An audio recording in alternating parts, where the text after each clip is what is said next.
All right. So, Okay. thank you so much for joining us. So, crystal clear.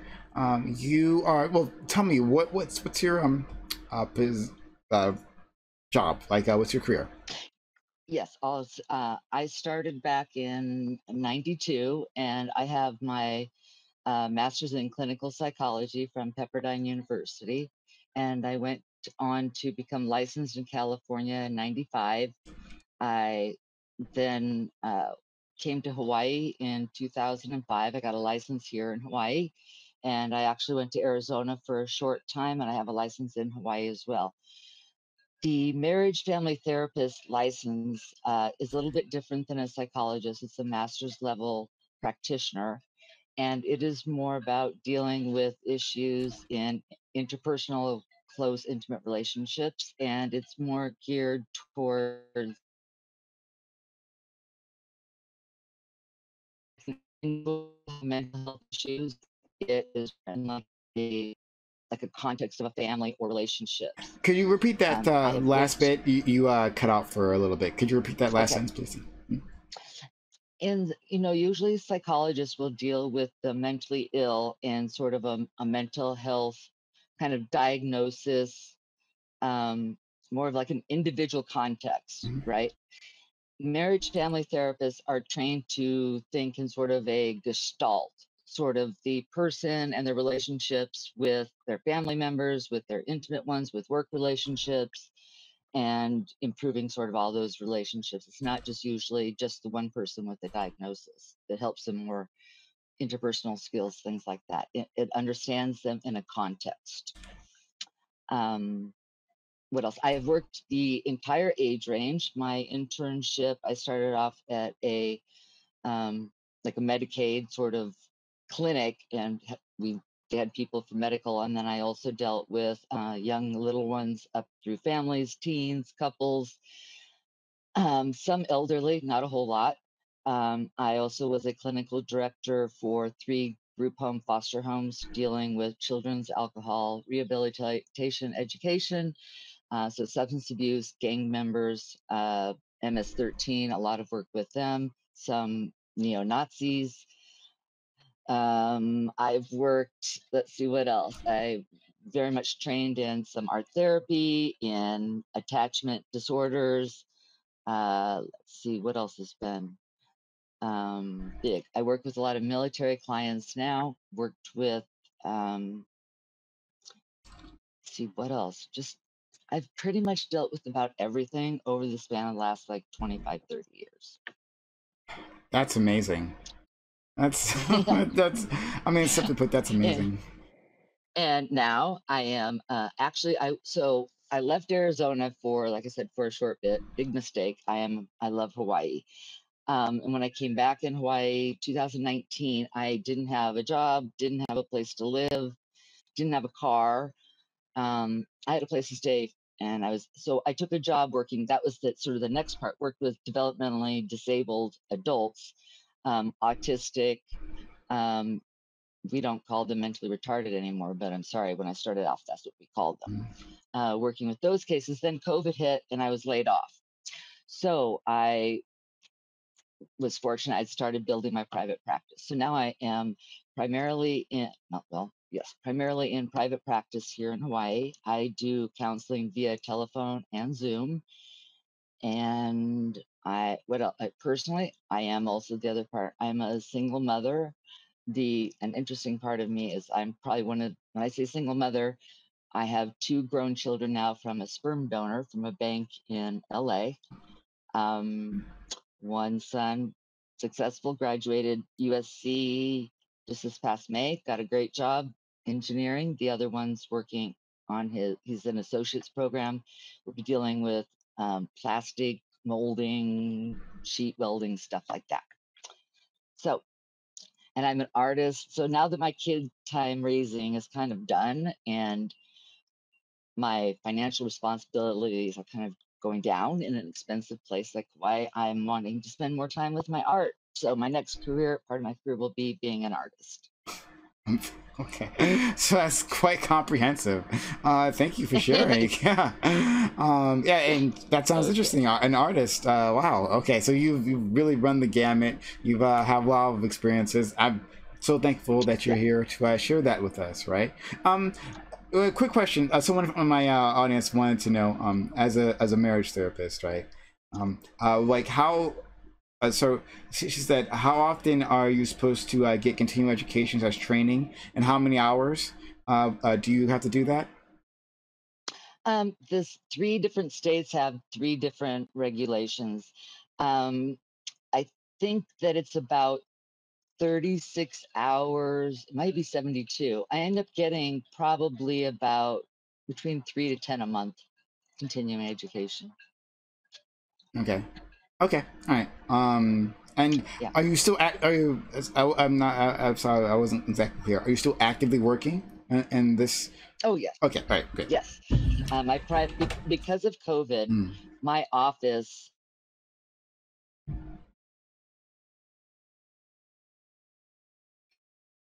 is for an hour. And COVID happened, everything turned online. So I was paying for an office for the entire year. And when it went to renew, I'm like, I'm not going up to $9 an hour. Mm. I what I get paid has not gone up since 2012. So I decided to just go online. And the way things are looking, we may have another shutdown. And I'm glad I'm just doing it online now. I sometimes do people in the community, but um, office space is expensive. Mm. So Yeah. this this has opened up a whole new area. I'll tell you, I have some people on the phone that have young children that probably wouldn't have been able to find a sitter for someone to watch their kids, and then the drive time to my office, and then the drive time back. So it's opened it up to, in a way, more people to get counseling and therapy. But it does change it. So, yeah. I definitely want to dig into your experiences because you were talking about them in our Twitch chat during our Yeah. last panel. Where we were, talking about relationships. So, uh, let's start with something basic, right? What do you think makes a successful marriage, right? Actually, let's do two things. One, a relationship outside of marriage, and then marriage, right? In case those are two different Mhm. things. Yeah.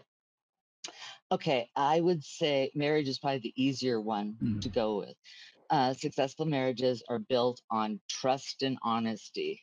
That's the bottom foundation is trust. You need to know that your partner, when they do things, are doing with you in mind.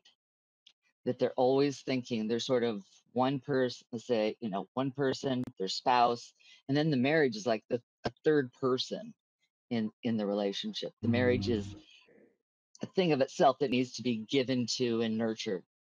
And so you are counting on your partner to, when they're doing something, they're keeping your best in mind as well, and the relationship, marriage, or the family. Um, so that's it. Fidelity, loyalty, those of course usually gone. But if you get the trust and the honesty, you're going to be, I think, good to go from there. With relationships before marriage, I think, and it's going to be from like my frame of reference. So most people that I work with, I say, are, how do I want to say it in a sense, that the goals of relationship are clear. That's going to help the relationship. If it's a relationship that's outside of marriage, um, I think. See, you're gonna have to. We have to kind of go a little bit deeper Okay. because different people and at different times in their life are going to be open to different things. I made a couple notes. I know in the chat, I was chatting with someone and it wasn't very clear. I tell people that, and I've with couples in open marriages, open and people in open relationships, both heterosexual and bisexual, homosexual. I've treated all of them. That as a marriage counselor, I am not likely to see successful open marriages or successful relationships because I'm a marriage counselor. People come to me when there's troubles.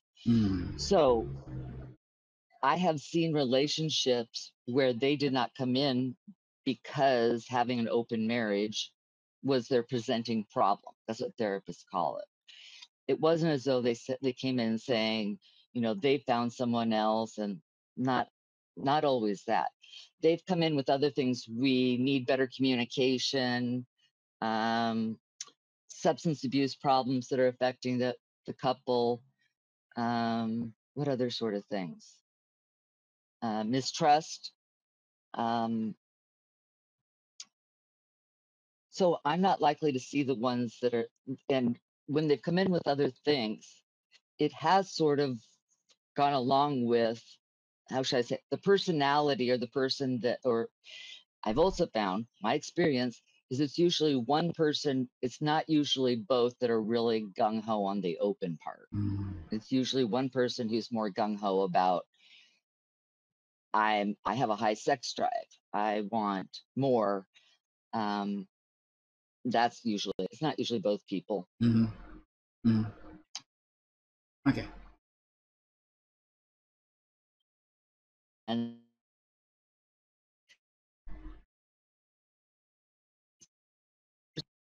for one people, Could you not good.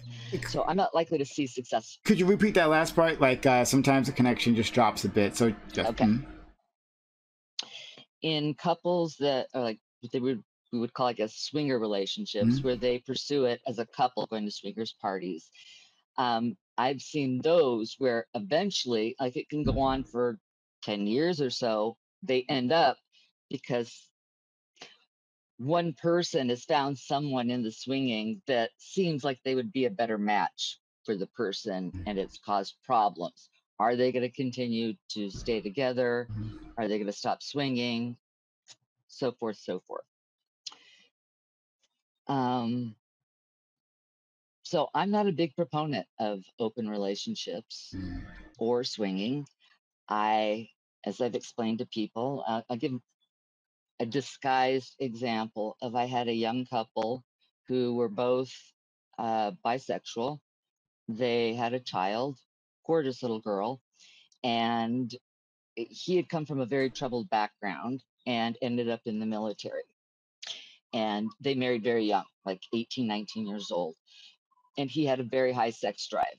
And they had a mutual friend that he wanted it to be his friend. It was a girl. And he wanted to leave his wife and his daughter at home while he went and had basically dates with this young lady, and was accusing his wife of being insecure and jealous and making like she had the problem. And they ended up in my office.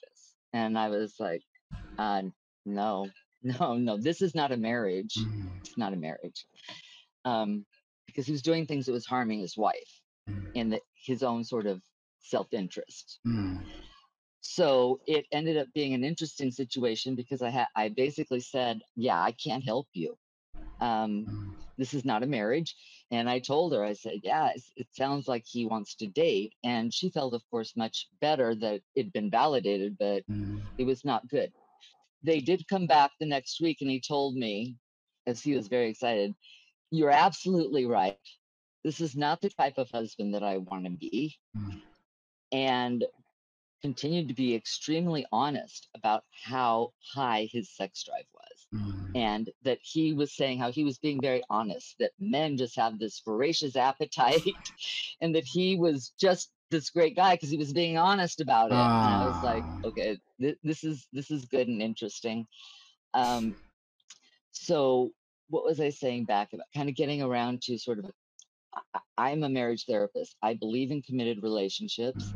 I believe that people, if you break up or divorce, I'm considered a marriage friendly counselor, that you very prone to, if you are in a relationship with someone and you think committed marriage, that you are very likely, if it's not abuse or some other thing like infidelity, there are exceptions, you are very likely, each person is very likely to go on to repeat the same mistakes with a new partner if they haven't, done a lot of personal work or really grown and seen what happened.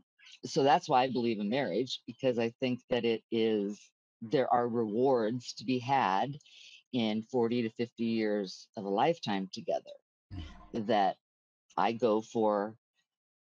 When I see people, you may be in a rough spot, but my goal is that, 40 years from now, you're on a porch or rocking chairs and you're like, you don't talk about it, but you kind of squeeze the other person's hand, being, I'm so glad you stuck it out with me, or I'm so glad I stuck it out with you. Because people generally will go kind of in ups and downs, where divorce happens when both people are like majorly not happy, see no way forward. There's contempt, there's anger. Um, those are hard to resolve.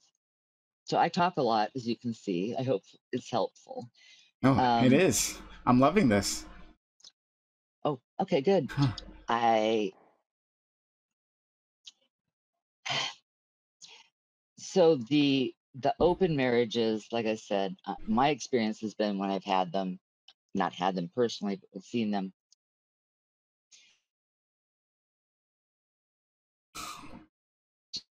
That from the start, you were both looking towards a committed relationship. Now, there may be, I'm not sure in these relationships where they start to discuss that they want it to be open. So I would hope it would be pretty early.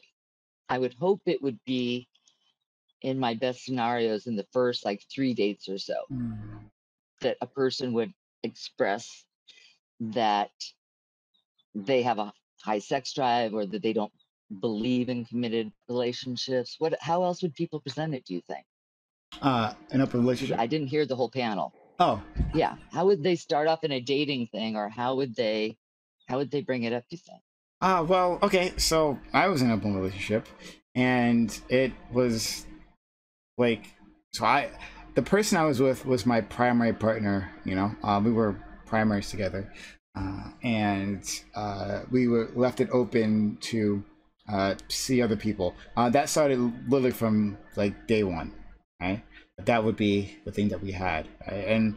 And I was fine with it. Uh, I, she ended up using that privilege more than I did, but like I didn't care.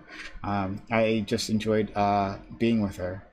So yeah, I think you're onto something though to say that if that's what you want, then it should be said early on in the relationship, because it you want to set expectations, right? Yeah. Yes, absolutely. But what about so do you think it's impossible then for a person later on, because you know better than I do that what people want when relationships changes, right? You can start off one way. You can start off maybe not wanting kids, but then one person decides I absolutely do want kids, and then you have to deal with that, right? So one person may want to be in an open relationship later on, and like, do you think that maybe is a recipe for failure no matter what? I can see how, my first answer would be yes. I would think it could be problematic. However, I can also see how, depending on where a couple was in their the life cycle, that it could add, if it was very secure, I suppose it could add some spiciness, or if it was talked about. Honestly, I suppose it could. I would think it would have to be, but I could also see how it could be problematic and hurtful. So that's a tough position to kind of see. I know of a couple where went to Europe, and not elderly. I mean, they were in their late 50s, and they went on a trip, and they were in like Amsterdam, where prostitutes and things are in shop windows, and the husband wanted to partake just of a show, and the wife was just completely shocked and upset and distressed. But she stayed with him. But mm, I have been privileged, and I consider it a privilege to be with people in some very like uh, touchy and raw moments where they have to kind of think about or touch on their own sexuality about things. And so I think we're seeing probably a new generations coming that are a little bit I mean, we know all the terms, right, for the different sexual identities and Ah. preferences and things Mhm. like that. And it is I think it's bringing a bit of chaos. We can get into some edgy stuff now. I think it's bringing some chaos, and I worry about future generations. Okay, I definitely That want to it is, yeah. I definitely want to explore that. Okay, so like for instance, we have people who identify as like pansexual, you know, people who identify as non-binary, people. I mean, there's a whole there's a rainbow of these identities. So like what I just want to understand very clearly what you mean by this will bring chaos. Yeah. Speaking as someone who, how do I want to say, this may be offensive. I hope not. Yeah, We offend people all the time here. Just speak your mind. uh, and you, uh, I'm talking, this was like 2000. Re- So we're talking like 21 years ago. And repeat, we, at repeat. the Your group connection homes where dropped. Repeat. Your connection dropped. we, Try it again. okay, sorry.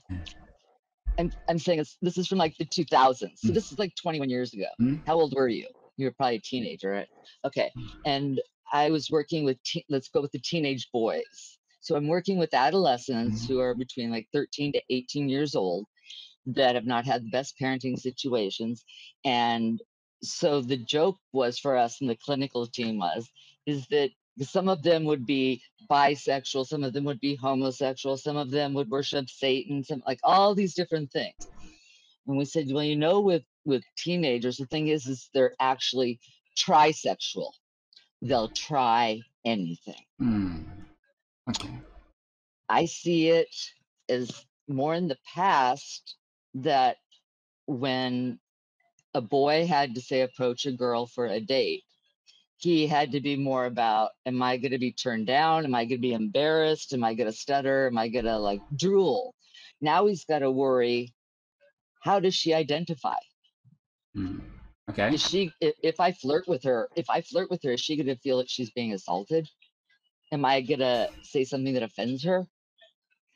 This brings, I think, chaos and brings fear. And well, as we've seen in the last couple of generations, look at the amount of people that stay in front of their screens and just don't try.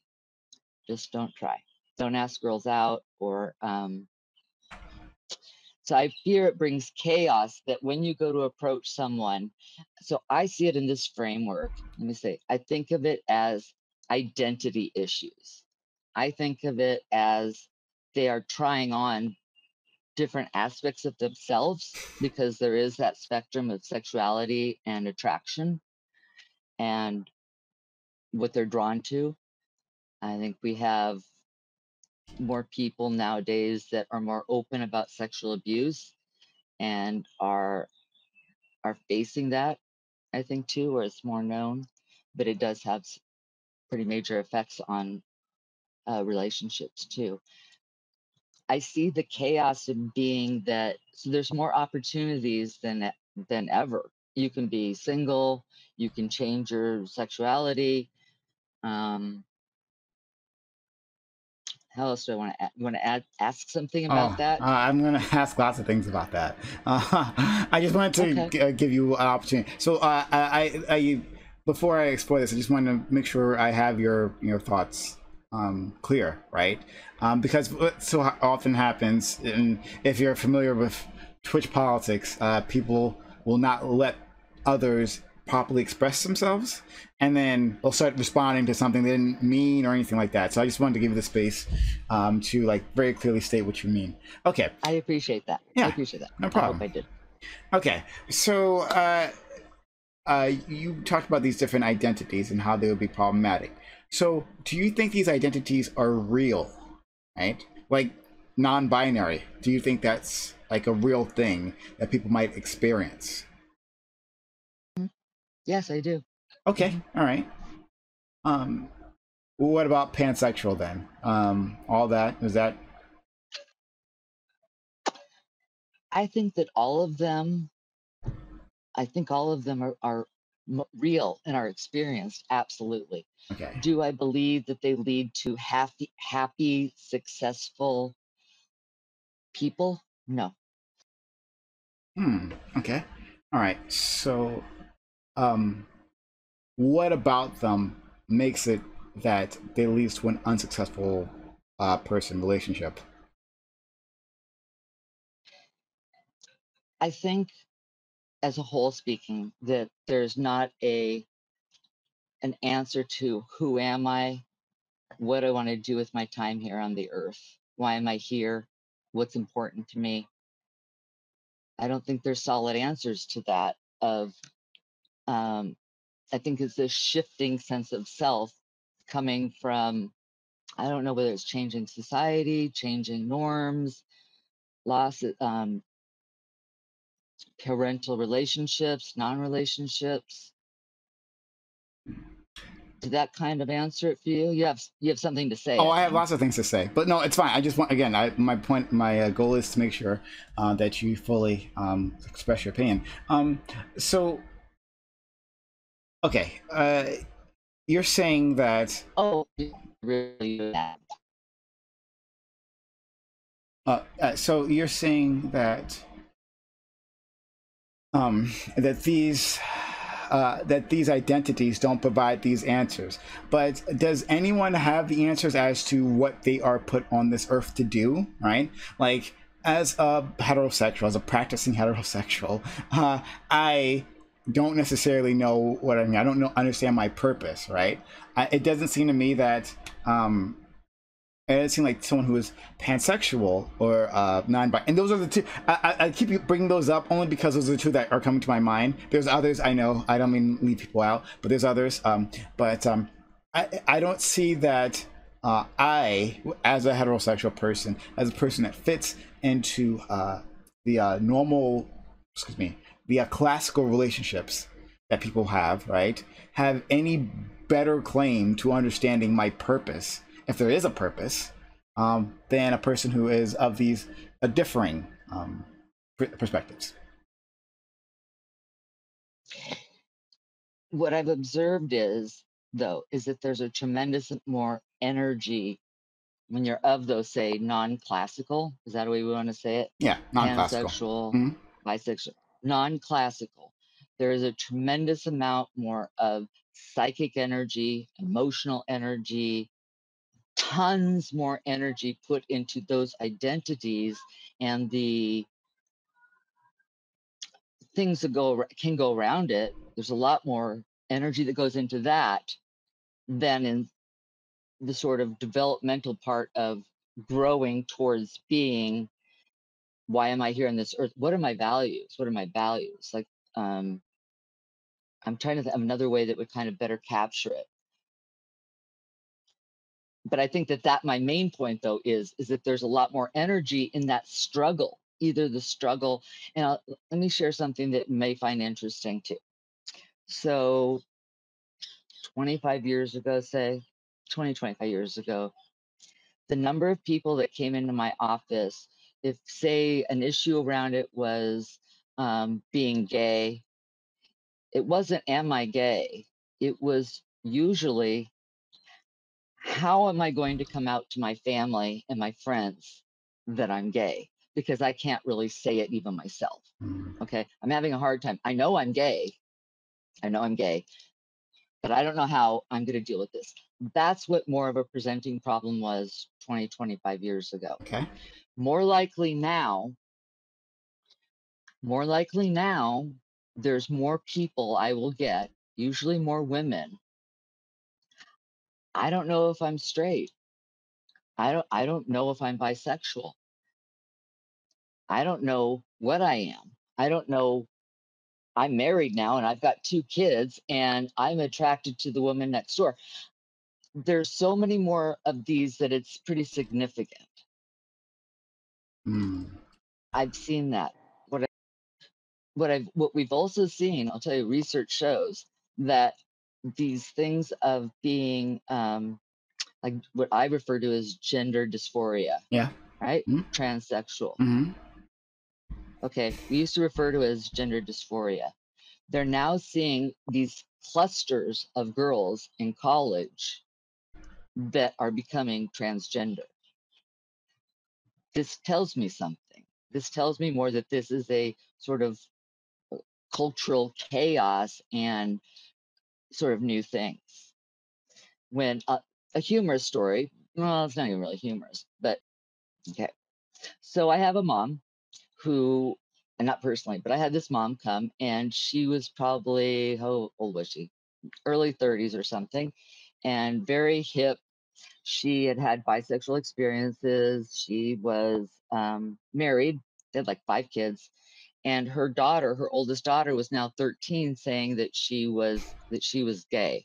She was gay. This 13-year-old. Now the mom was like, she can be gay. I'm like, okay, Okay. you're gay. But she's like, I don't really think she's gay. I think that she's she's just trying for sort of a reaction from me, and that she was not Oh, this connection. gay the night anymore. And the girl got all upset. Well, why not? Well, because I wouldn't let boyfriend spend the night. I wouldn't let your guy friend spend the night. So no, no. So anyhow, so you see these sort of, I think, things now where parents, my generation, my kids have always known you're gay, you're straight, whatever. You want to bring home a Chinese person, you want to bring home a black guy. If they love you, bring them home. Like, bring them to Thanksgiving dinner. I want to know how they treat you. I want to know their story. So I tell this whole kind of big thing because I think people, like I said, I may lose you for a second. Hold on. Can't hear. Um. Oh, 1 second, everyone. Oh boy, this has escalated. Oh boy. 1 second. This is highly unexpected. But we'll see. We're gonna work this out. 1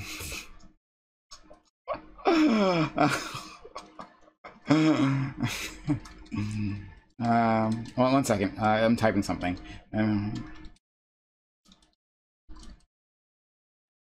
Okay, I'm back. Hold on. Um. I'm not still there. I'm back now. Yeah. I hear you. My point is, I think that there's a generation of mine that kind of grew up on the part that is accepting, experimented, tolerant, whatever words we want to say. And so there's not the stigma that it was, say, 40 years ago. And I'm not sure how I got off on that part. But my point being that now seeing these clusters where it's become more of a social phenomenon now with people trying on these different things. I think it's chaotic. Okay. All right. So lots of things.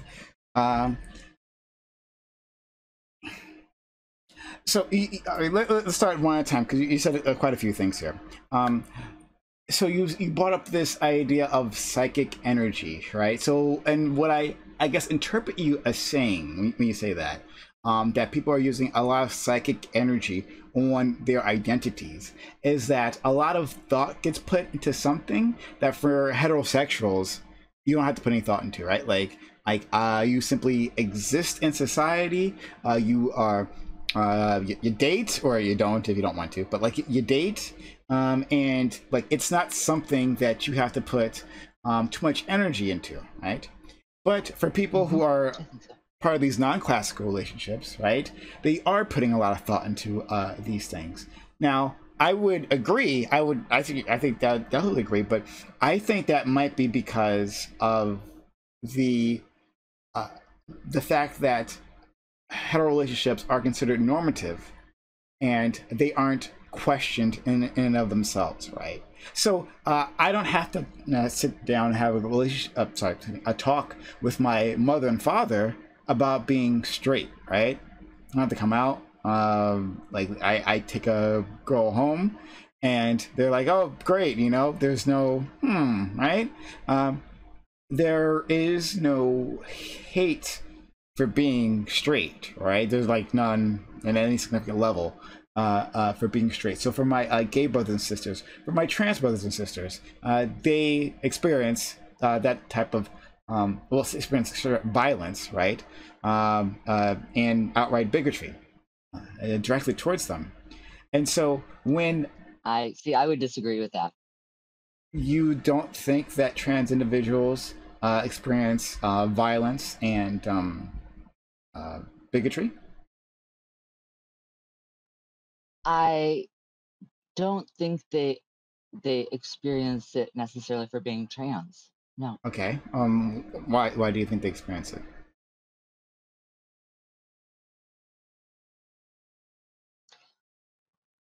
I think this will be more psychologically sort of based. I think that they have within themselves parts that they are not comfortable with, that they struggle with, demons, some they have things that they are not comfortable with. And so they're projecting it onto people then to fight against it.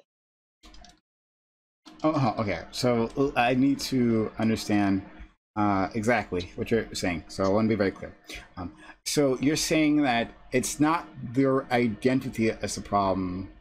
It's the struggle with their identity that's the problem, and that they see fights, right? Like they see prejudice where it may not exist. It's simply their insecurities manifesting, and that's the real issue that they're experiencing. Yeah, I wouldn't use the word Okay. insecurities, but I do believe, I think I agree along the lines of most of the other things we're saying too. Okay. I believe that if it were not being transgender, it would be something else. I think that they struggle in general in society. There's something not, I can't make any like sort of blanket statements actually.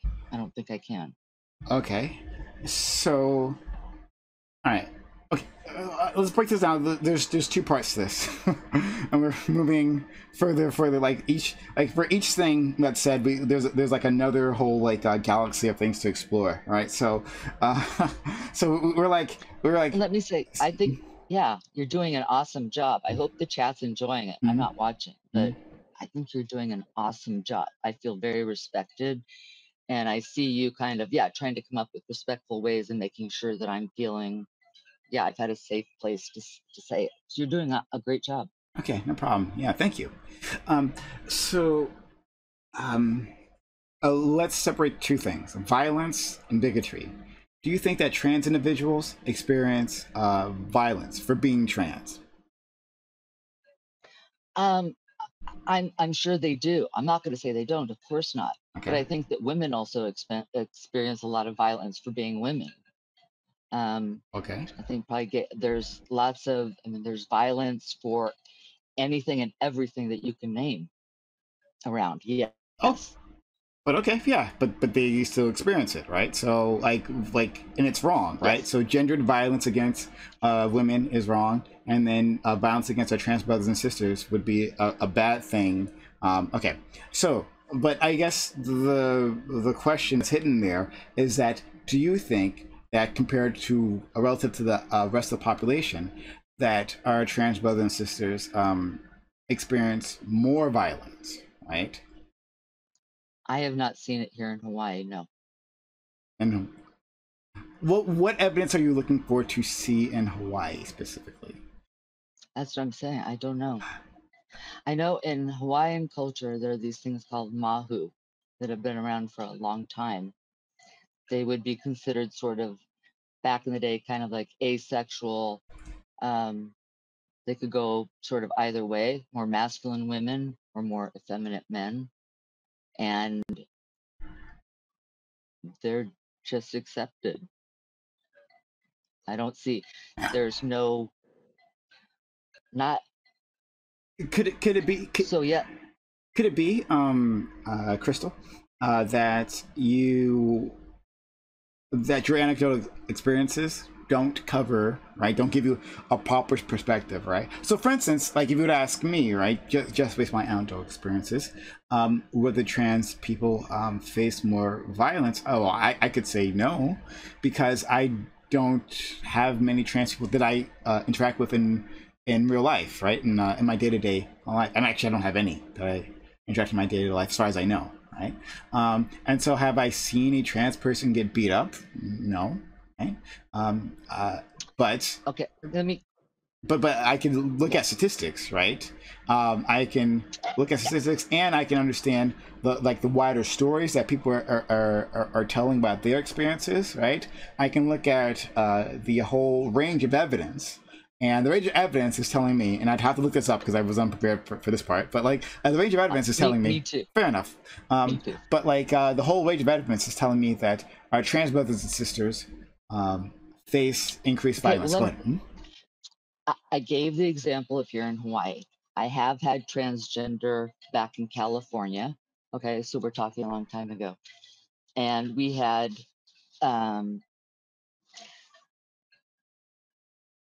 my experience, and this is where it's going to get touchy, because I think we've already gotten there.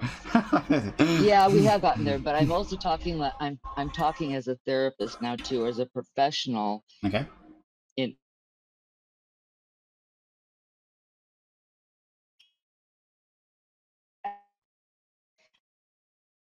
the experiences that I'm trying to, like a number of them, trying to remember the violence that they experienced or didn't experience, and also my observations is that it's, and this will be edgy and everything. It's not because they're trans. No, if the person was, there is something else about them that is either a victim mentality.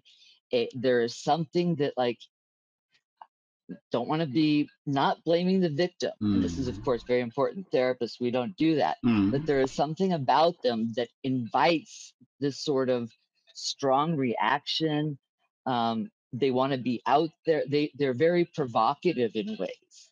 So, and this will be a side thing for you, which is why we may want to twist this, is I don't trust I don't trust mainstream media. I don't think you probably do either.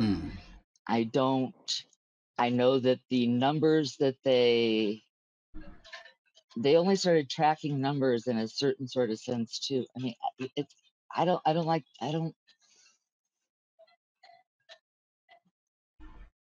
I'm not sure it's like it's a really good, useful conversation, honestly. I mean, I'm get from the psychological point, I'm going to sort of present, it kind of goes on, even if there are those numbers. This is the way I sort of see it with racism. Honestly, sometimes, as we talked about, that there's sometimes people of all colors are just assholes. And it doesn't matter what color they are, they're an asshole. This is true. And that asshole may see everything against them is because they're whatever color or whatever, but no matter what color they are, they're an asshole. Nobody's gonna like them. So yeah, I'm not really great on these sort of these sort of interviews, I guess, on that sort of point, going back to about, I know I'm used to working with individuals in a sense and making them more, I would be more likely to say with a trans person, I don't call them like my sisters or brothers, but that they have other areas aside of being trans, they've got mental health issues that are probably causing more problems in their life. Okay, so than being trans. I know you said you're not good with this, but it's a point that I can't escape. So it seems like, okay, that you're saying that simply everyone experiences violence, but these people in these minority groups, right? So not just not just people experiencing who gender dysphoria, but also people of racial minorities, saying that the violence that they're reporting, right, that they're experiencing, well, that may be real, but it's not because of their because of whatever demographic they fall into, right? And so, but the statistics would say otherwise, right? And that, like, if you gather up reports and compare them, like the rates of violence, like the FBI crime statistics, and you compare the rate of violence that these individual groups experience to the wider population, you're going to see an increase, right? Especially with trans individuals, right? Okay. They'll see an increase. Well, let's stop. Hold on. I just need to get a few more things out here, right? Sure. They experience that, and then just on a less statistical basis, right? We know that trans individuals experience things like they are denigrated in society, right? Like they are told that they are less than, they are not valid, right? And in certain communities, it's like if I find out that this, we'll use trans women for example, that this person that I perceive as a woman, if I find out that they were not born, they're born with a different sex at birth, then I'm going to commit violence against them, right? We have the gay panic, the trans panic, defense where people assault and hurt these individuals.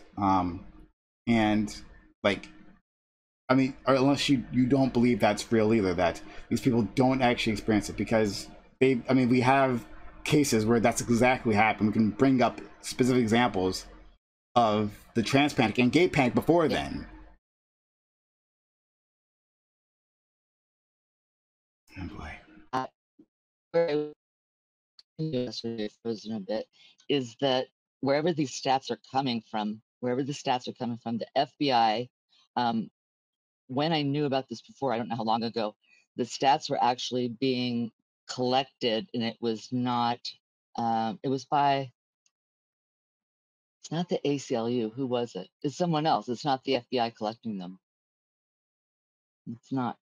So I would question the statistics, definitely. I mean, we can gather them. And I'm not sure, like, what point, like, I'm not saying it doesn't exist. Of course not. Okay. I'm not saying it doesn't exist. Okay. No, I'm not saying it doesn't exist. Okay. No. What I guess I'm saying or trying to go through of the way that there are bullies in life, and there's, of course, a great deal of work that has gone on in anti-bullying work in the last 20 years. Everyone in life has, and especially down in elementary schools, right? Everybody has things that they're going to be, this will be misconstrued, but I'm saying, like, sort of picked on, beat up on, you got furry eyebrows, you're fat, you're whatever. And none of it's right, but some of it's worse than others, yes. But people go through this. So is racialized violence, okay, let's try something a bit more basic. Is racialized violence a real thing, right? So do our Asian brothers and sisters, are they experiencing increased rates of violence due to people saying that they are the source of, like, the COVID? That's so funny. If you talk with one of my quasi, he's a Twitch friend, he was talking about this whole thing about Asian hate and everything. He's like, maybe it's like, no, it really isn't here in Hawaii. I'm a minority in Hawaii. My kids are my kids grew up as minorities, which is why I came here, so that there would be a greater cultural sensitivity. Mm-hmm. So but why do we want to talk about this? I'm not sure I don't know. So I don't the reason why it's helpful. Yeah. So the reason why I'm trying to do is relate the two to see, I'm trying to establish a baseline here. What baseline? So a baseline of understanding of, like, how violence affects people who are in different groups, right? Groups that are outside the majority, okay. Right? And that, okay, but that's, I guess, part of my issue as a therapist, is that it's not going to inform my treatment probably at all. But maybe it should, right? Because, just give me a second, please, right? So yeah, I think I know where you're. Yeah. So if I am a trans individual who presents in front of you, and I'm going through. I have a partner, right? And we are having issues, and you're trying to figure out why. What are these issues? Where are they coming from? And you see that that let's say I'm having trust issues, right? And you're digging, and like, why are these trust issues here? Well, it could be, for instance, that my like I can't trust my partner to love me, right? Because my parents didn't love me. Because the moment that I came out as trans to them, they tossed me out of the house, and so I don't have that stability and security to know that you'll still be here, right? Like I have abandonment issues, is what I'm describing to you, right? And I can't yet trust you, right? So if you don't understand that trans individuals face increased bigotry, right? And then you think that it's something else, right? Something completely different. Then you may not be able to get at the root of the issue, right?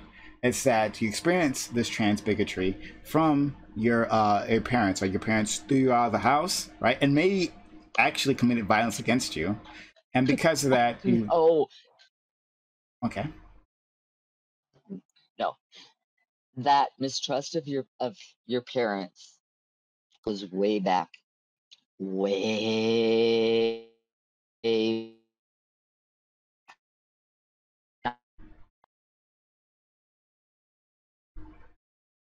Okay. never seen it. Nope. Nope. Nope. Nope. Nope. Okay. All right. So, you're saying that... Okay. Well, we got to establish something else. Are you saying that children, trans individuals, don't end up getting tossed out of their home? Like that's not a thing that actually happens. No, they don't. No, I'm going with what you said. Okay, sure. That you tried to link it to that they were booted because, and that's why they can't trust their partner. Okay, sure. And I'm saying professionally Okay. and observationally that they're not trusting their parents, and they're not having love or a loving relationship. They're not having a secure home or anything that goes way back to when they were probably an infant or a young child. And it doesn't have to do with them being trans. No. And I'll give you another example. So what I'm saying, I guess, in sense of where the trans bigotry or violence against trans is that when a person is, say, trans and they get beat the shit out of, there is, yes, PTSD or there's trauma, and it's going to be, I guess it's different when it's, say, from a mob or from some other people, as opposed to when it's an intimate partner, right? That's how I'm gonna be more, I guess, like informed about it. So is there something in chat or people saying something to you that I'm... It's not chat. No, this is I'm just trying to take this all in. There's so much. bet, I know you want to go back to that, but maybe it's like, no. I have situations, not because of trans, but I have gay individuals, couples over the times that have been tossed out, disowned. I have people who've been disowned because they dated someone, of a different color. I've never seen a case where, oh, I had such a loving home and the warmest parents, and I'm just shocked that no, never happened. Nope. So people don't have, for instance, conservative parents who otherwise had loved their child until they found out that they were gay, and then decided to toss them out. Like, you betrayed God. You made That's not what I'm saying. That's never. You don't believe that happened. Okay, all right. So it's not what I'm. So it's not what I'm saying. I'm saying that those were back conservative or liberal, whatever you want to say it. If a parent does something like that, there was a fracture, or there was a lack of trust, or there was something else, all the way back. Okay, so I heavily disagree with all of that. We may not be able to come to consensus. That's okay. But I heavily disagree. Speaking with all these individuals, I've spoken with people from all sorts of backgrounds, and they have told me about the bigotry they have faced. And there's definitely a difference, especially interesting. I mean, it's interesting with comparing this to racialized violence because, like, as being black, I'm always black. I've never not been black, right? But you're not. You may always be gay, have same-sex attraction, but not everyone knows it until they know it, right? And so there is a change in how people react to them in certain circles, right? Some people may become more loving, right? Like other people, yeah, hate comes their way, right? Because they are. Same way when people turn conservative, same thing. People turn conservative, people will hate them, people will stop being friends with them. Sure. But do you think conservatives face? Well, I think you do. You actually do. I think you do think conservatives face the same level of discrimination than as trans individuals. If you think that trans individuals aren't experiencing something specifically linked to their identity, and that the violence can be explained by other things, right? Then I guess you would say that what conservatives experience when they quote unquote come out is similar to what a trans individual would say would experience.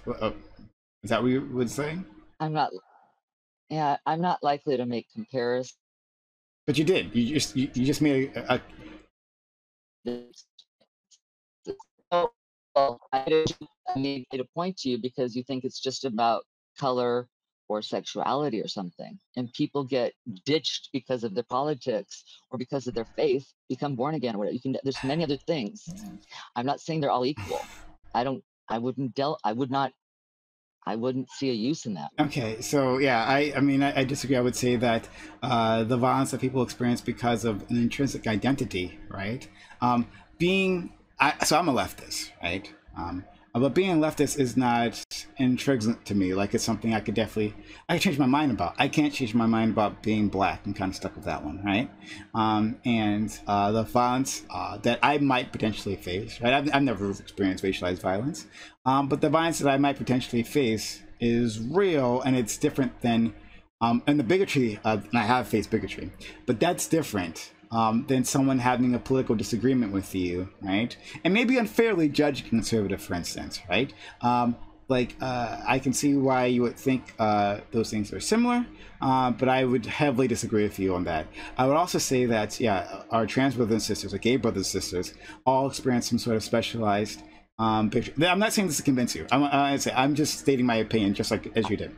Yeah. I understand. Okay, yeah. I would say that our trans and gay brothers and sisters experience identity violence, right? And that it's something that they cannot escape from, and it is an effort. Part of it is an effort to say your identity is not normative. It's not wanted here, and we want you to go back in the closet. We want you to, either conform or possibly simply die. And we've seen again and again our gay brothers and sisters be beaten, be killed, and face like other kinds of discrimination, like housing discrimination from them. So there's that. On the other side of it, you said something I just wanted to latch onto for a little bit. Talked about like moving to Hawaii to become a minority, and I would disagree with your conception of minority. We're working our way. So what's happening is we're working our way back up into our original conversation. That's where I'm trying to go, right? So we're just working our way backwards. But I would disagree with your conception of what it means to be a minority. So numerically, right?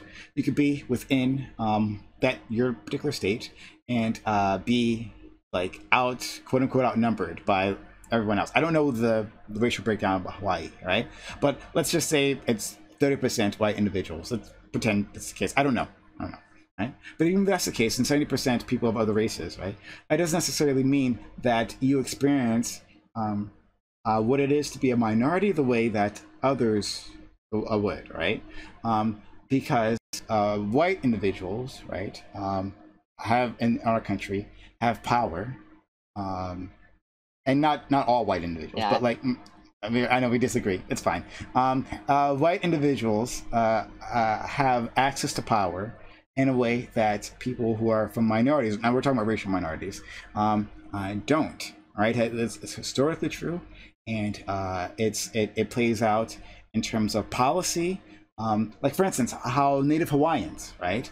Native Hawaiians experience poverty at a greater rate in Hawaii compared to non-natives, right? It's because the policies have been put in place that, for instance, disenfranchise them, have robbed them of their land, right? All of that stuff, right? That has put them in an unfavorable economic situation. And even though they may outnumber you, again, I don't know the racial breakdown, but let's say they do, uh, that they outnumber you.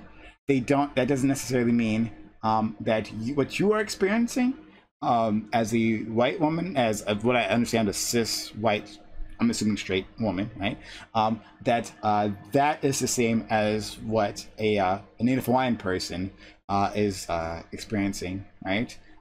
And if you add in, like, let's say they might be gay, they might be non-binary or any of those other identities, that would also put barriers in front of them that are unique to what you might face, right? As a woman, as a white woman.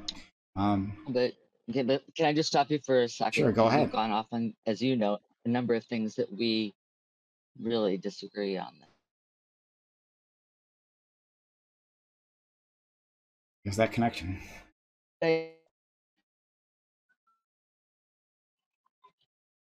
understand the point, and I, like you probably too, have found it. It's not really a worthwhile debate because there's so many issues that go along with it, with the assumptions that go along with. So I'm more apt to, and I guess maybe it's from the treatment part too, is that I'm always going to see that the amount of opportunity that is provided here, and I'm familiar with the cultural issues that go along with it that are not white in keeping them down. It's a cultural, familial, city. There are social things within those cultures that keep them down. It's not the whites and it's not opportunity. It's the, oh, you think you are better than us. That so it's and the thing is trying to it's like minimizing the it's like the same sort of thing. Like don't want me to use my knowledge and experience and culture and everything to sort of inform my or explain my sort of positions. It goes back to one sort of thing to wipe it away. But there's so much more that you I don't want to say, like it's just very the minority part, it's just become such a construct. I lived in Japan and over in Asia for a couple of years, and the whites don't have power there, and I was a minority there. Okay. So I have had experiences. I never compared them to being black. I don't. People like to bring it up. Well, that's not being black. Well, of course I know it's not being black, Okay. but I know what it's like to be spit upon because I'm white and I'm blonde. I know what it's like to, I mean, I know what it's like to be handed a different menu because I'm white. Mm-hmm. Those are not the only things that make, you know, black bigotry. So I don't, like I said, these things just get so useless and I'm not sure what the conversation is other than to sort of like engender like special empathy or special. And it's like, no, no, no, no, that's not going to help me help somebody at all. No, no. And that's fine to say if somebody came with that, like, no, I'm not, if buying into all that, it's hard for me buying into everything that you've said about all those things to find a pathway to help people out. I mean, that is like so, and it buys into what I think are delusions. So no, I'm not likely to be the therapist for that person. If it's on that issue, I can help them on other things. I don't know why like how we got off here. I am getting tired. I feel you're very it is helpful. It's interesting, but these conversations I've seen go with people and they just don't go anywhere. Mm. When I'm in session, I have clients, believe me, a number of them. Hawaii is a very liberal state, as you know, and I can keep my opinion and my points to myself because it's not appropriate to do so. Sure, and But I'm sure you can. It's like, for instance, I don't think that if a client came through who identified as non-binary, for instance, to your office, that you would like attack them or anything like that. But it seems like if you don't acknowledge that these individuals uh, are facing certain struggles that are unique and can be disastrous, both to their mental health, to their emotional health, to their physical health. Right? If you don't acknowledge, if you don't understand that and where they're coming from, then even though you may be professional in your demeanor to them, right? It seems like it would impede your ability to help them as a person, right? Like it would be very difficult for you, like, especially if those things play into, and they probably will play into their situation, right? Because if these are their life experiences, like these people come to you, let's putting away the sexual identities, or any of that, putting all that away, like people come to you with a collection of experiences, right? And that collection of experiences make them the person that they are, right? And I guess part of your job as a therapist, and I don't mean to tell you what your job is, but like I'm trying to say, like what I see at your job as a therapist is that you have to dig through those experiences and see how they interact with their current issues that they're feeling, right? So, like in terms of their marriage, right? See how those past experiences might be interacting and causing friction in their current relationship, right? Like for a heteronormative couple, that's what you would do. Would you agree with that, right? Yeah. Okay.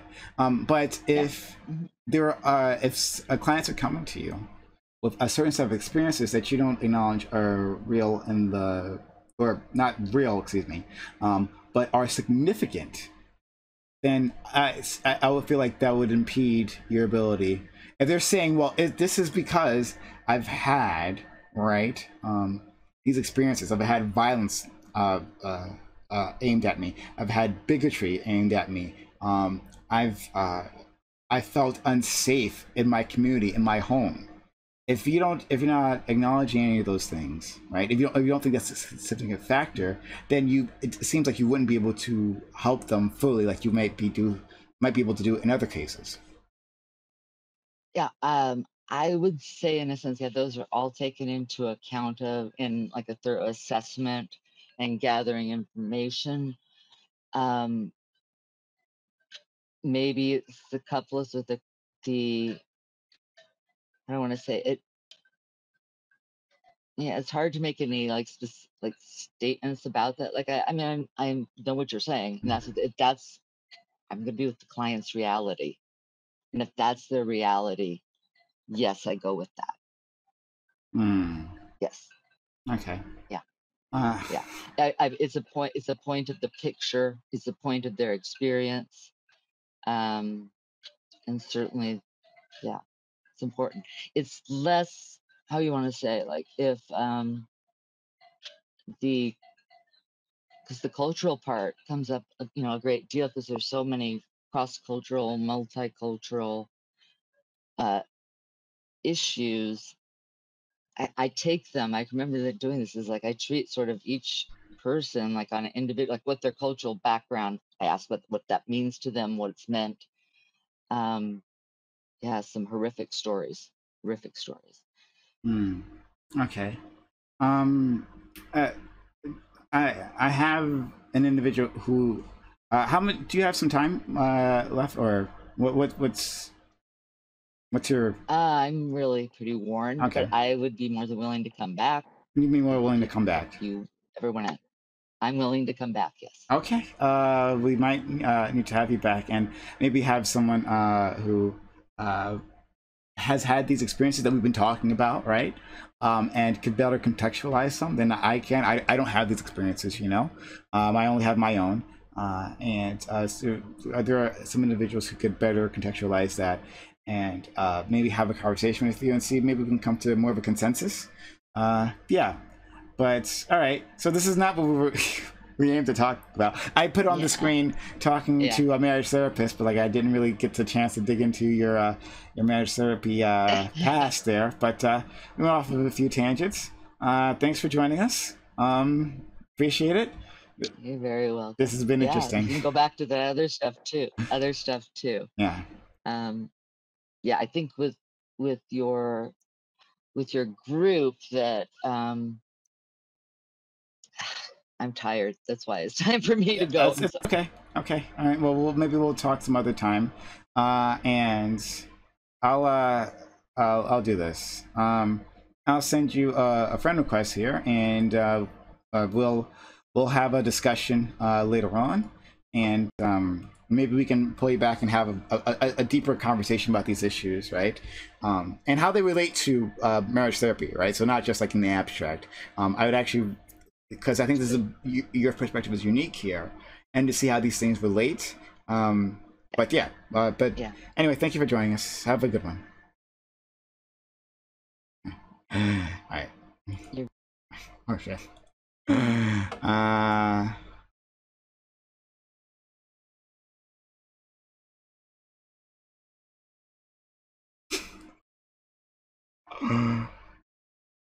I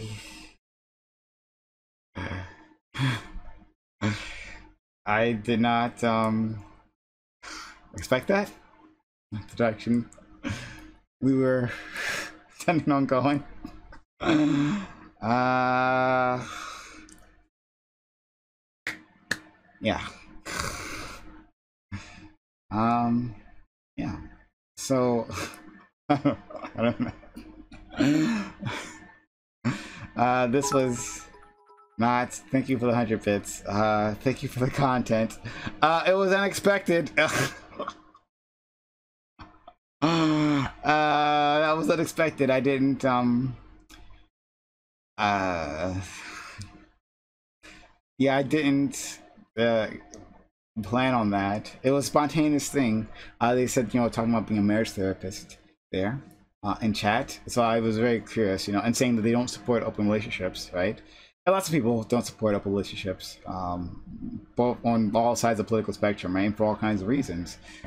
That didn't give me any sort of insight as to what we might encounter in that particular conversation.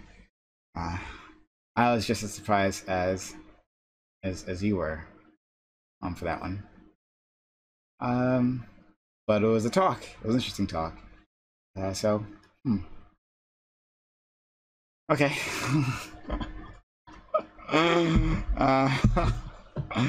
Okay. Yeah. Okay.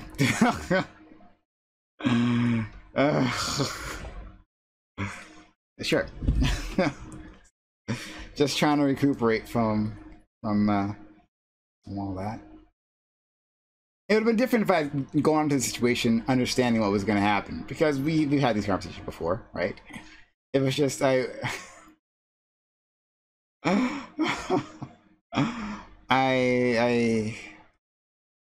you know me, when I see a thread, I gotta pull it. So that's what I did. That's where we are. Yeah. So I hope you got something out of that. And maybe we'll have a future conversation. I was hoping to bring in our good friend Mix, Vivian, and Wolf, and to have a conversation on that, because Mr. Van Wolf is more experienced with these topics. I mean, especially when we're talking about trans identity. We've heard minors who've heard Mr. Van Wolf talk about these things and do so eloquently. So I think she would have been better equipped for that. But yeah. Vivian Wolf, did you what did you want me to do? Like, I was thinking of just doing an open walk on panel now, and we can discuss what happened. Are you saying you want a one-on-one with me to talk about what all of that, or do you just want to jump into the open walk on panel and go from there? Just let me know, Wolf, Mixed Vivian Wolf, what you want to do. Bring your ass in. Okay, I guess you want to. I guess that means you want a one-on-one. Okay, all right, we'll do that. Oh boy. All right, we'll do this. Hey, you're deafened. So she'll figure out that she's. Oh, there she is. Mix of Vinwa. Hey, buddy. Do you have a camera? Yeah, I have a camera. Yeah. Okay. So. I fucking went and got ready for this bitch. Yeah. What the fuck? And then she just fucking cuts and runs like that. What the hell? And I was all like, I promise. Look, I'll be nice, okay? I just have a few questions, okay? Just a couple of questions. Okay. So I'll give you some bit of space to since she was able to get her points out. I'll let you get your points out, and hopefully we can have you both on at the same time in the future to have a respectful conversation about this and see if we can come to a consensus, maybe move the needle someplace, right? So, yes, tell all the things. There was just so much stuff there. That's and like stuff. When it started out, I was like, oh, okay, like she's picked up some random turfy bullshit, but she seems like a nice old lady. I feel bad for her. I think I said I feel bad for her. She's stepping on so many fucking landmines here. Like, she's gonna get absolutely crucified or whatever. But like, you know, as time went on, and as she kept saying stuff, I was like, okay. Like, she's like more than stepping on a few landmines. I guess like. She seemed to have this conception that like non-binary folks are like something that's like relatively new. I would say, you know, I was identifying as genderqueer at like the age of 17. I'm like 15 years old now. So like and I know of much older trans people than me. So, you know. But I wanted to ask her where she got I wanted to ask her a couple of things, actually. I was super interested in like the neo-Nazi art therapy. That sounded fascinating, honestly. I was a little bit skeptical about it, but I was willing to hear her out. After hearing the rest, I'm like even more skeptical. But that was kind of interesting. But I wanted to ask her like where she heard about the idea of these clusters of girls and stuff. Yeah. So as soon as I heard that, I was just like, wait a minute, that's like fucking Abigail Schreier shit. That's rapid onset gender dysphoria, right? I literally was hearing about that. There was a discussion. I forget what I was watching some lefty show, and they had a discussion exactly about that. And as soon as I heard him, like, oh no. Yeah, and it's speaking of trans people like a social contagion, right? Which is like also something they did a lot with like gay folks in the 70s and 80s, and and it is a lot of the narrative around trans people from like the right at the moment, and it just seems like she's picked like a ton of that stuff up, and I you know, I was gonna be nice, Prime. Okay, I know you don't believe me, but I was gonna be nice. I wanted to ask some like exploratory questions, try and work out where her where she's getting her information on this stuff from, maybe disabuser of certain notions, and then try and tackle the sort of more deeply rooted stuff. But it seems to me like, because another thing she said that when you said about like the bigotry and and stuff like that, how that could affect her ability to treat her patient, I and she said no. Well, if that's their reality, and I would agree that like imagined persecution is like mentally it probably has very similar, if not the same, effects as like real persecution, right? Like if that's what you believe is happening to you, it's going to affect you in the same in a similar kind of way, at least. But I mean, if you thought that somebody was deluded, she used the term delusions, right? So like if you thought that somebody was deluded into this reality in which they're being persecuted, but they're actually not, right? Like, then surely as a therapist, part of your job would be to try and help them out of that delusional state, right? Which, like, if it's actually real, that's fucking terrifying.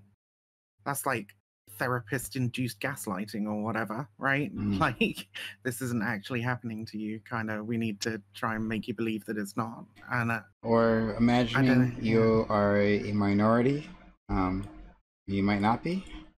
Yeah. Wait, are we the majority? Are trans people like?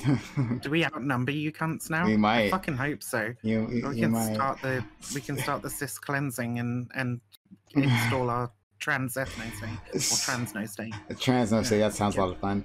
So I just for the record, I looked up the ethnic demographic of Hawaii. So white alone percentage. These are from the census.gov. White alone is 25.5%. Black or African American alone, meaning like not Hispanic, is 2.2%. American Indian, Alaska Native is 0.4%. Asian alone is 37.6%. That's not surprising, really. Native Hawaiian or other Pacific Islander alone, 10.1%. Fascinating. Two more races, 24.2. Hispanic or Latino is 10.7, and white alone, not Hispanic or Latino percent. Okay, I don't know what that is a comparison, but like it's 21.7%. But anyway, yeah. So, but the point is, I mean, it's not a huge minority, and you're kind of living on somebody else's island. But the statistical realities of it, right, in terms of the numbers, don't tell the story, right, in terms of power and influence. And so, like, well, you were talking about, oh, she's picked up quite a bit of think of the menu, Prime. That's the menu. Oh boy, that was a good line. When she said she's picked up like a bunch of turfy arguments, but like that didn't seem like the heart of the matter to me, right? Because when I related it to racial issues, and it seemed like similar opinion. Yeah, pretty much parallel. Then I don't. Well, I think that's what happens, right? You have this kind of like core belief. I think she said earlier it was like, oh, there's assholes of all races, right? So if you have this core belief that like racism is or like bigotry in general isn't like a systemic issue, and that it's like if there's just assholes and assholes will pick on whatever discernible features they can that differ from the norm, then that's like the foundational belief that you work from, and then you pick up all the other stuff that kind of justifies it, right? Like it's a kind of confirmation bias in your information collecting. Yeah. Yeah. So I was like, that's like when she said, like, well, I haven't seen like anti-trans hate or violence here in Hawaii. I'm like, well, yeah, well, me either. I haven't seen it in my part of the country, but that doesn't mean it's not a real thing, right?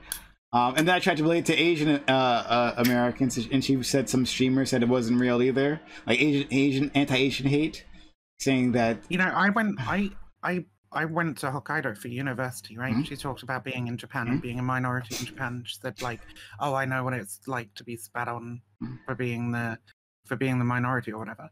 Like, I don't think I ever had that experience. I think the closest thing I got to like anti-white racism or whatever is just people expected me not to know the language very well, right?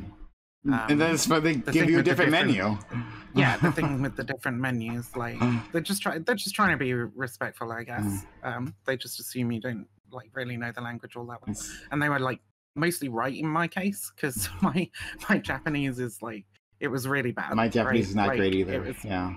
Yeah, I spent most of my time just going kore desu ka, kore desu, just fucking trying to learn the words for everything. Because I was only there for about 4 months because I left because actually being trans in Japan is really fucking hard. Like, and I think it's telling she stayed there so long. But like, yeah, because the Japanese, in terms of like trans people, their representation consists mostly of what did they call them? There's like different ethnic groups within like, Japan, right? Like different. Oh yeah. I mean, you have like there's a decent amount of other Asians, like Koreans and Chinese, but then you also have like the indigenous people that I knew. They're not treated particularly well. And then you have like the Barakumin. They're not really like an ethnic group, but they're sort of like an underclass, if you see what I mean. An underclass that's almost become an ethnic group in a kind of way, because the culture is separated, and obviously if your parents are like from that class, you're likely to be from that class. So it's sort of and they're sort of viewed as criminals and thieves and all that. I'll give her. She said she was spit on. Okay, she's saying that was her experience. Okay, I don't. No, I'm not saying. I'm not saying no. she didn't. I know. I'm saying she didn't notice the anti-trans bigotry in Japan either. Yeah. Right. And I would say it is much worse there than it is here in the United Kingdom, which we call Turf Island. Yeah. Right? But I say worse. It's I couldn't handle it, and because it was so prevalent. But it does take on a different character. It's like they see trans people as like figures of comedy and ridicule, rather than things to be like hated, attacked, and assaulted. Which is like, it's a different character to the bigotry, but it's much more pervasive there than it is here. I've seen exactly that. Pervasive here. I've seen it in anime how they treat people who are gender non-conforming. It comes out there. So there was a lot, and I kept just getting like digging deeper into that rabbit hole. Like, where will this take us? I kept thinking like the rabbit hole would end, but it didn't. No, it's like, oh yeah, well let's split this racialized violence. It's like, oh, is that really real? Many people are assholes from all different races. Okay, well, all right. Well, I can't establish a baseline for us. But I would like to see you actually try, especially if you can, if you do it in a very chill manner, and I'm sure you can, Vivian. I believe in you.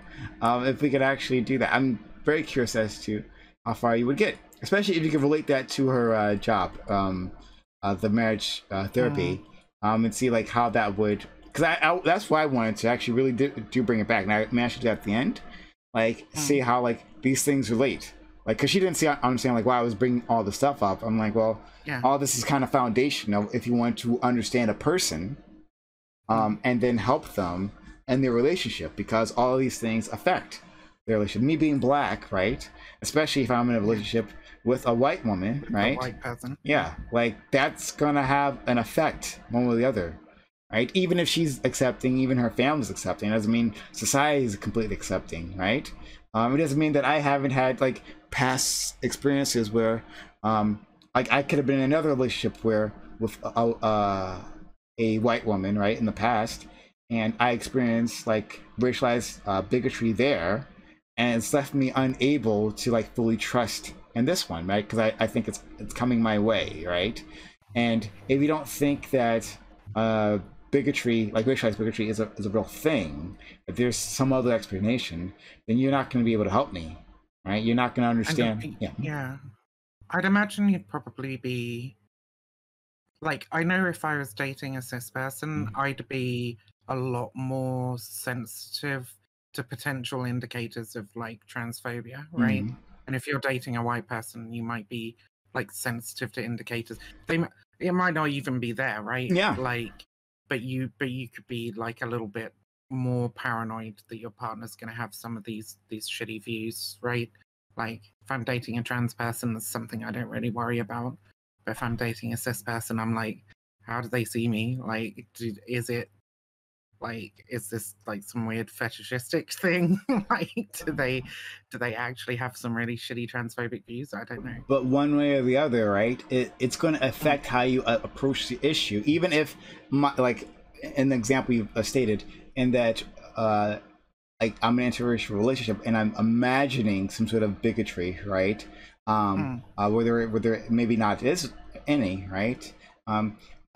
If you think that that racialized bigotry in itself isn't real, that's going to affect, as a therapist, how you tackle it. Whether you think, no, this is a real thing, right? And this is probably informed by his past experiences. And so I'm going to treat it as such, right? Like, but let you know that you might be seeing ghosts here, but I can acknowledge your past experiences. But if I think it's all in your head, then I'll do something. And it fucking, oh my god, yeah. When she started saying that stuff about like violence against trans people, I mean, we have the figures, but like obviously they weren't collected by the FBI. They were collected by the ADF. Yeah, by like phoning all the fucking police departments and getting the incident reports in the United States. And over here, they've been collated by both the government and by independent sources through similar kinds of means, right? So we've seen a rise in anti-trans hate crime of over 400% over the last 4 years, which is fucking insane. And I don't see how you can't tie all this in together and understand, if you've been able to observe the change in the media sphere, like around these particular issues, to think that this wouldn't have some kind of cultural effect, right? Like, surely like all this shit's interlinked, right? Obviously. So like surely it's going to have some kind of broad cultural effect as well. But we got to that point where we ended up because of what she said about the other I guess sexual identities, right? Like we were talking about like we were talking about non-binary and pansexual. Those were the two that just came to mind, right? And she said that they cause chaos, right? I thought actually had when she said that, I was actually no, actually yeah, I agree with you. Cause some gender chaos. I actually agree with you. Yeah, get people thinking about the genders. But like, I actually took it in a very charitable light when she said that. So when I pulled on that thread, I really did not know where we were going to go. I took it as like, oh, you're saying that now that the gender norms are being broken down, that like like it causes chaos, that we don't know, our expectations of relationships are changing, and they have, right? The LGBT community has changed same-sex relationships, right? Like everything those conservatives were saying was true, right? We've let the gays get married. It's good, but like literally, because our gay brothers and sisters and our trans brothers and sisters have been exploring alternate forms of family, right? Of building relationships, right? Familial bonds, and that has in turn also feminism has changed straight marriage, right? Been doing it for decades. Yeah, for over a century. So it's all that has been shifting, right? And so that's why I thought she was going with that. Like, oh, okay, this is going to be cause chaos in like what we could and our traditional sense of marriage, right? That makes sense to me. Everything else just it escalated from there. So I think it's another kind of like viewpoint bias as well. I hesitate to identify the exact kind of cognitive bias, but like, so maybe you'll understand if I bring up the example from the conversation. She said, used to get people saying, I'm gay, and they knew they were gay, and they didn't know how to come out to their parents. And now you get people saying, I don't know, am I gay, am I bisexual, or whatever, right? And so if you read it from her position, she's like, oh, more people are confused about this. Like, we've broken down these norms, and that's causing problems, that's causing chaos.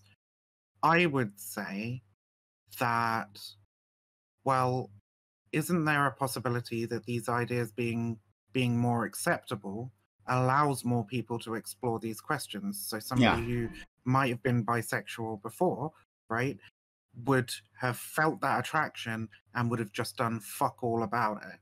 Would have just been like, nope, that's not a fucking thing. I'm married to my husband and this is how it's staying, because like any other path is fucking suicide. Friend, that's exactly where I was going to take it, right? But then the rabbit hole got deeper and I had to explore that. It's like, oh, but like, I think that's where I went for the bigotry argument, or I think that's where I linked that. And when she denied that part, I'm like, okay, well, I have to deal with this part now. And I couldn't go up to what you're saying, But she just, it seems like she looks at everything on an extremely individual basis and ignores systemic influences on people's experiences. And that I think is a very silly, naive way to look at the world, honestly. Like, not trying to be rude, I just think it's like, it doesn't give you the real picture of what's actually happening if you only look at individuals and don't look at systems. I'm not saying that, like, because that's the other thing we get accused of by the right, is saying, oh, everything's systemic, right? And I'm definitely not saying that, but I'm saying that there has to be a synthesis between the two, right? Between the experiences and thoughts and actions of the individual and how those things are shaped and influenced by the systems in which they operate. Yeah. Anyway, sorry. No. But we could probably panel. Yeah. I'm just a bit. It seemed like to me that she just dropped all these fucking bombs and then went, oh shit, some people are like might want to ask me some like tougher questions about this, and then just went, oh, I'm very tired. I have to go to bed now. Like, it was 7 p.m. in Hawaii. I'm just. Oh wow, 7 p.m. I mean, the sun is gonna go down in like 3-4 hours. Like, probably better get to bed. But it is what it is. And I'm not sure if he's listening, but I actually would like to interact with you in the future and to dig into this, right? Like maybe we can make some progress, right? And relate these things to. I think kind of really because I really wanted to dig into marriage therapy because it's fascinating. It's a perspective that I don't have, certainly, right? So like it made things. It's annoying because I would really like to talk about the neo-Nazi art therapy with her, right? But I'm gonna have to dig through this bullshit first.